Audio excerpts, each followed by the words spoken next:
So, Ivion, can you tell me a bit about yourself? I'm a retired art teacher.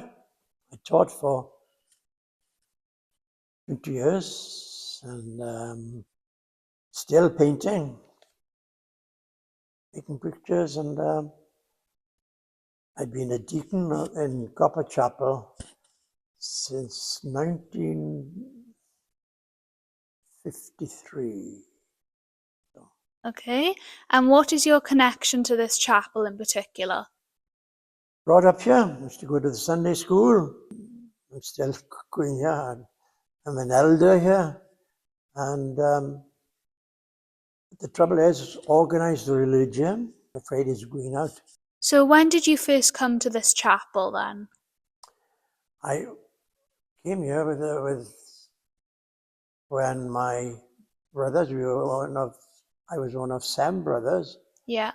to come here in the morning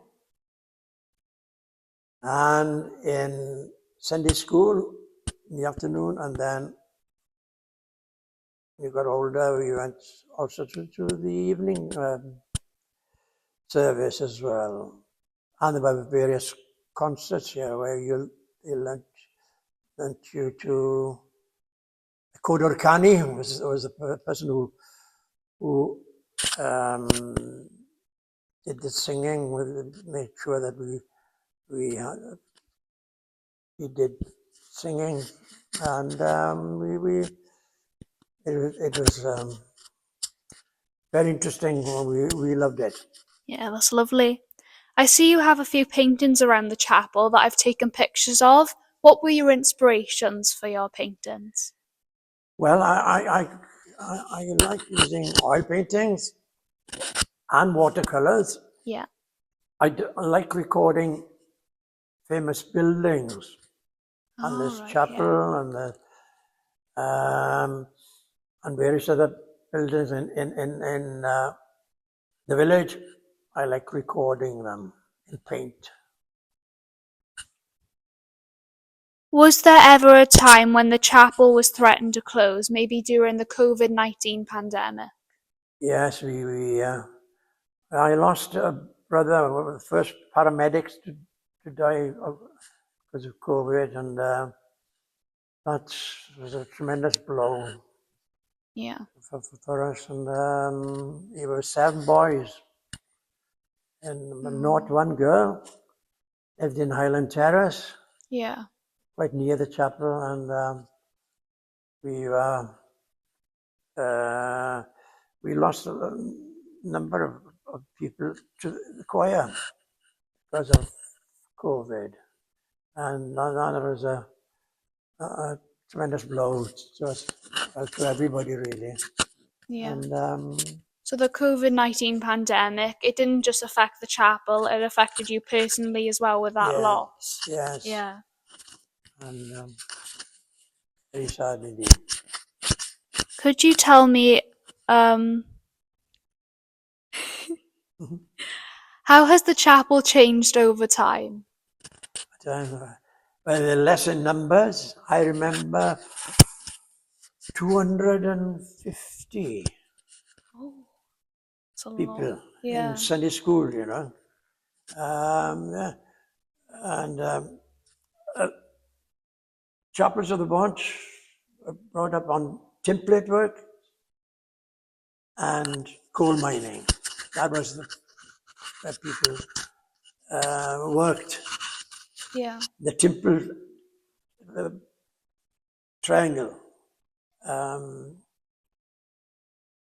Swansea, Bondless, Poseidon, and Fletchley were the triangle of where templates was produced. And the coal mine was Corey, Greg Mercer. He had the nickname of Corey because the Corey brothers developed coal mining. They were from Cardiff in this area, Corey brothers. And Tell me about the chapel's connection with the Rebecca Riots. Riots. Rebecca Riots, yes. Well, they had a verse from first chapter in the Bible, in the Old Testament, and they blessed Rebecca, told them, "These are your seeds that will help us." It was against Gates, that farming institution, broken down because they wanted lime for the fields to have vegetables and things like that, to have food. And because of the idea of people having wanted food. Of course, they wanted food, and they all this came about. And the Rebecca Riot was formed on horseback. Men formed I think to get rid of the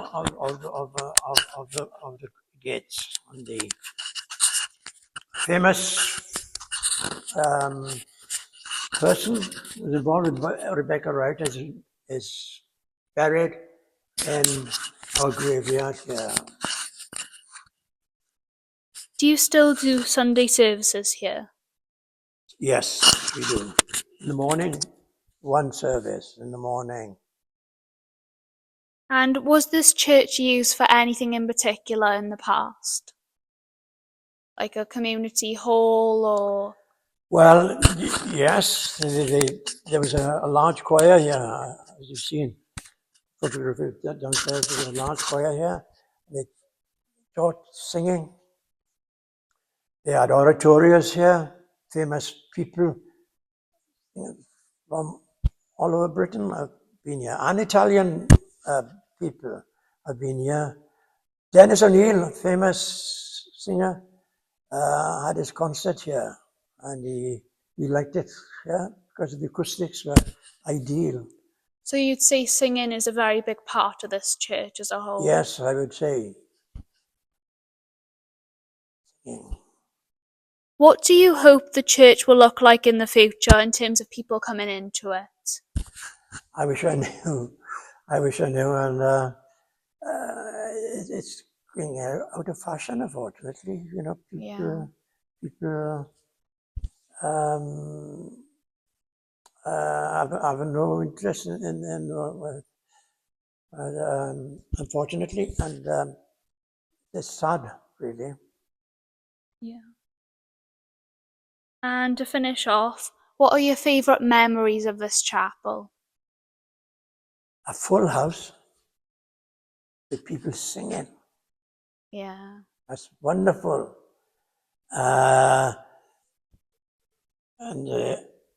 every Christmas time, the chapels of the area to come to the carol concert in this chapel, because the acoustics were ideal here.